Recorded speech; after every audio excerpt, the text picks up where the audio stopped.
नमस्कार, स्वागत है आपका मेरे पॉडकास्ट में।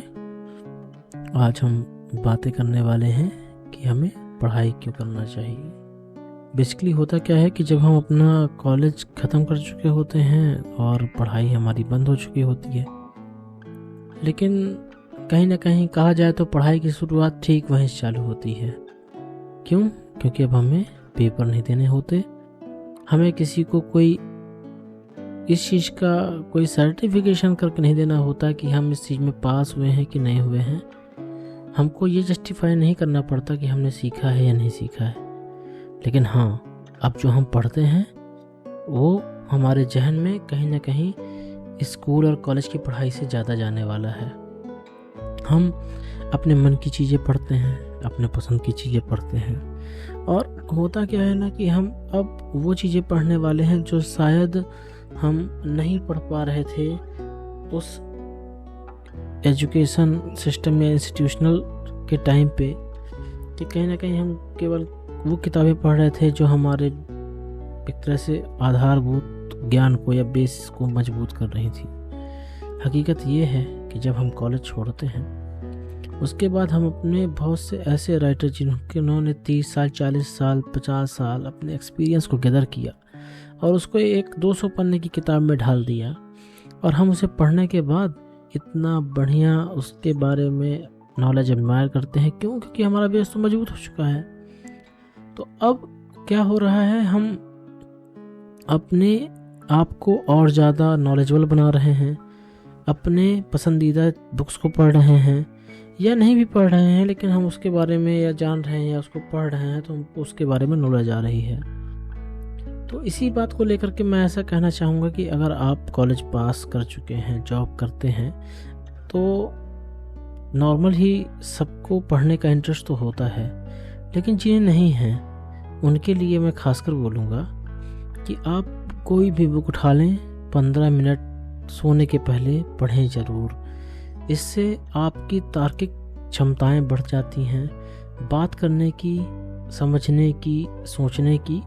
क्योंकि स्कूल कॉलेज के बाद लाइफ ना, अब आपको अपने हाथों में स्टीयरिंग लेके चलानी है, निर्णय भी खुद लेने हैं और खुद ही आगे बढ़ना है चीज़ों को समझते हुए। तो कहीं ना कहीं बहुत सी बुक्स हैं जो हमारी सबसे अच्छी दोस्त हैं। क्यों? वो कभी जज नहीं करती, वह केवल ज्ञान देती हैं, हमें ये बताती हैं कि आपको यही चीज़ ऐसे हुई और ऐसे करना चाहिए। किसी ने उस एक्सपीरियंस को जो उसने इस तरह के माहौल से गुजरा है वह उसने एक बुक में लिख दिया है जो आपके काम आने वाली है। अब उस बुक के थ्रू आप चाहें तो कितना कुछ नहीं ज्ञान ले सकते हैं।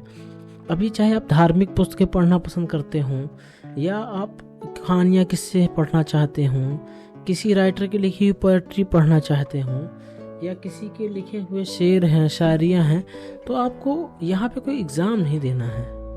और आप जो भी चीज़ें आपको अच्छी लग रही हैं, जो भी आपको नॉलेज गेन करना है, आप वो बुक ले सकते हैं। आज यहाँ कोई ज़रूरी नहीं है कि आप इंजीनियरिंग के बारे में जानना चाहते हैं तो आपको उसके लिए इंजीनियरिंग करनी पड़ेगी, बिल्कुल नहीं। आप बुक लाइए और पढ़िए, यूट्यूब से समझिए। आजकल बहुत से माध्यम हैं अपने ज्ञान को बढ़ाने के लिए।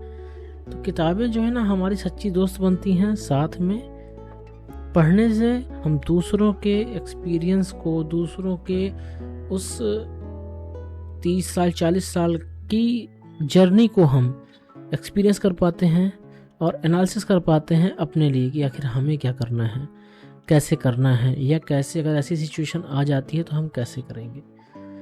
तो मेरा तो ऐसा मानना है कि हमें किताबों से दोस्ती कर लेनी चाहिए, क्योंकि आखिरी तक हमें यही है जो हमारी सच्ची दोस्त रहेंगी। और जितना हम इनके बारे में पढ़ेंगे, जानेंगे, तो कहीं ना कहीं हमें ही एक अलग आनंद की अनुभूति होगी। और इवन आप चाहें तो किताबें ही अपने हम उम्र के लोगों को गिफ्ट भी कर सकते हैं। यह सबसे अच्छा तरीका होगा, क्योंकि हम ढूंढते रह जाते हैं कि किसी को गिफ्ट क्या दें। किताबें दीजिए, वो भी पढ़े, हो सकता है वह उसकी ज़िंदगी में कुछ बदलाव ले आए। इसी के साथ मैं अपना पॉडकास्ट ही समाप्त करता हूँ। कैसा लग रहा है आपको? ज़रूर मुझे कमेंट करें और कम से कम 15 मिनट सोने के पहले किताब पढ़ने की आदत ज़रूर डालें। मिलते हैं अगले पॉडकास्ट में। तब तक के लिए जीते रहिए, मस्त रहिए, जिंदगी जीना सीखिए।